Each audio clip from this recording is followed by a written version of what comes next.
नमस्कार, जय श्री कृष्णा। हमने कई बार आप सभी लोगों को सावधान की हूँ। संत अच्युतानंद दास की जो भविष्य मालिका है, भविष्यवाणी, वो सत्य है। आज हम सबके आंखों के सामने है।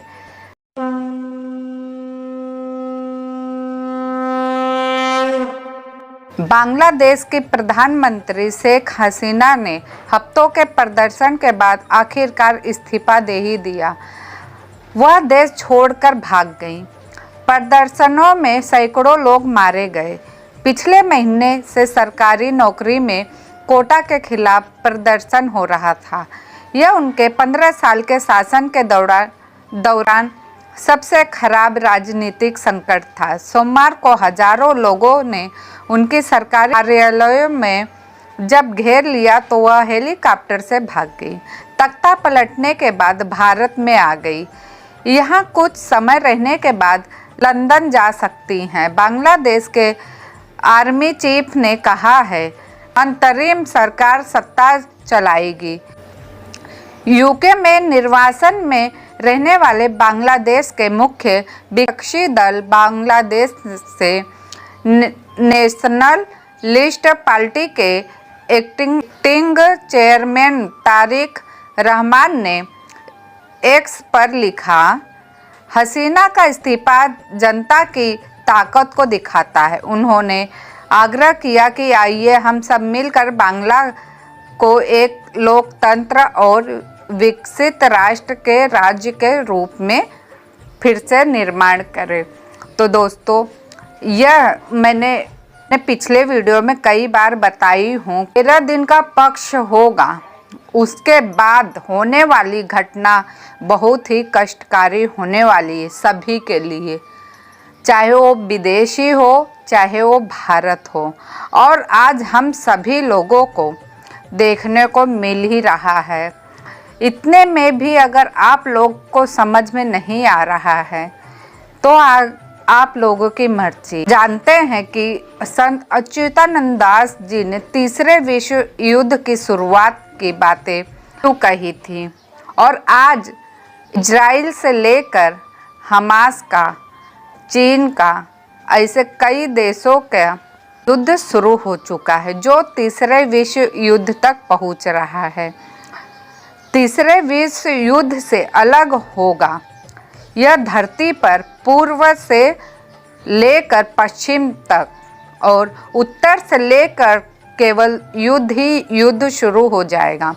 भारत इस तीसरे विश्व युद्ध में आखिर के 13 महीने बाद शामिल होगा। याद रखिएगा, भीषण युद्ध करेगा।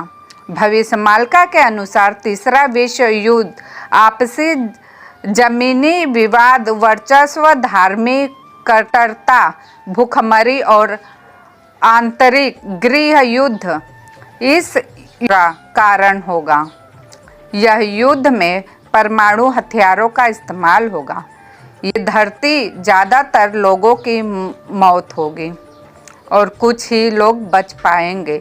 इंसानियत का केवल नाम रह जाएगा और हंसती खेलती धरती भीषण जलेगी।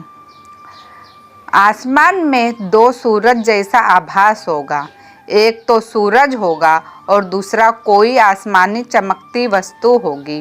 चमकती वस्तु कोई छोटा उल्का पिंड या धूमकेतु हो सकती है। भविष्यमालिका के मुताबिक यह धूमकेतु तब गिरेगा जब भारत में युद्ध चल रहा होगा। धरती पर उल्का पिंड एक भयावह घटना होगी। यह उल्का पिंड दिन के समय में हिंद महासागर की खाड़ी में गिरेगा। इससे एक बड़ी सुनामी आएगी और सुनामी में ओडिशा के 6 जिले जलमग्न हो जाएंगे और 13 इस्लामिक देश भारत पर हमला होगा। भविष्यमालिका में कहा गया है, जब शनि मीन राशि में प्रवेश करेगा तो उस समय दुनिया तीसरे विश्व युद्ध का महाविनाश देखेगी। 29 मार्च 2025 से 23 फरवरी 2028 तक कभी मार्गी और कभी वक्री होकर शनि मीन राशि में रहेंगे। इस समय में भारत विश्व युद्ध में शामिल हो जाएगा। इस युद्ध का मुख्य कारण होगा भारत को लूटने की साजिश। जब भारत धार्मिक आंतरिक समस्या से रहा होगा और भारत में मिलिट्री शासन लगा होगा, तब चीन और पाकिस्तान अपने देश की हालात सुधारने के लिए भारत पर हमला करने की योजना बनाएंगे। चीन हमेशा की तरह खतरनाक साजिश करेगा और पाकिस्तान सहित अन्य 12 इस्लामिक देश को धार्मिक आधार पर भारत के विरोध में लाने में सफल होगा।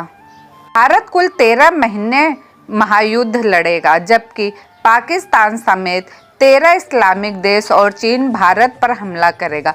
शुरुआत में देश को सफलता मिलेगी, जिससे भारत का बहुत बड़ा हिस्सा दुश्मन के अधिकार में चला जाएगा। यह युद्ध के दरमियान भारत के कई शहरों पर परमाणु हमले की, लेकिन भारत कुछ भीषण हमले से बच जाएगा। यह एक गुप्त रहस्य है, इसलिए इस भारत की सेना सटीक रणनीति के तहत वह शीघ्र दुश्मन देशों पर शक्तिशाली विस्फोट भयानक प्रति हमला करेगा, अर्थात विस्फोटक फेंकेगा, जिससे दुश्मन देश में हाहाकार मच जाएगा और वह केवल दूसरे के भरोसे ही रह जाएगा और इस तरह अतः भारत इस युद्ध को जीत लेगा। न केवल युद्ध ही जीतेगा, बल्कि अखंड भारत भी एक हकीकत बनेगा। चीन के कई टुकड़े हो जाएंगे और 12 इस्लामिक देश का अपना अस्तित्व खो देंगे। वह भारत के आगे सरेंडर कर देंगे और बचा पाकिस्तान हर बार की तरह भारत के आगे माफ़ी मांगेगा और भारत में शामिल होने की मांग करेगा। इस पाकिस्तान का नामो निशान मिट जाएगा, वह अखंड भारत का हिस्सा बनेगा। भारत पहले 5 साल 5 महीने तक तीसरे विश्व युद्ध में शामिल नहीं होगा। जब भारत पर हमला होगा तब आखिरी के 13 महीने के बाद को युद्ध में शामिल होगा। यह युद्ध 13 महीने चलेगा और इसी समय भारत में मिलिट्री शासन लगेगा। तो दोस्तों, ये था गृह युद्ध जो हर जगह फैल चुका है और मैंने आपको इस वीडियो में विस्तार से प्रत्येक बात बताई हूँ। अगर जो कोई भी अभी तक यहाँ तक वीडियो देखा, उसे स्वयं समझ में आया होगा कि जो संत अच्युतानंद दास जी ने 600 वर्ष पूर्व भविष्यवाणी की थी, आज वह हमें हकीकत होती हुई दिखाई दे रही है। ये वीडियो को आप अधिक से अधिक लोगों के पास शेयर कीजिए ताकि उन लोगों तक यह जानकारी पहुंच सके। और हाँ, अगर बाहर कोई है, जैसे विदेशों में है, वह भारत लौट आए, क्योंकि विदेशों की हालत बहुत ख़राब होने वाली है। आखिरी में जाते जाते एक ही बात कहूँगी, सबका तारणहार केवल हरि हैं। तो आप बस भजन कीर्तन कीजिए, वही हमारी रक्षा करेंगे और विश्वास कीजिए। तो इस वीडियो को लाइक शेयर सब्सक्राइब कीजिए। अब इस वीडियो को मैं यहीं समाप्त करूँगी, फिर मिलूँगी नई वीडियो के साथ, नई जानकारी के साथ। तब तक के लिए धन्यवाद। जय श्री कृष्णा, जय जगन्नाथ, जय पंचसखा।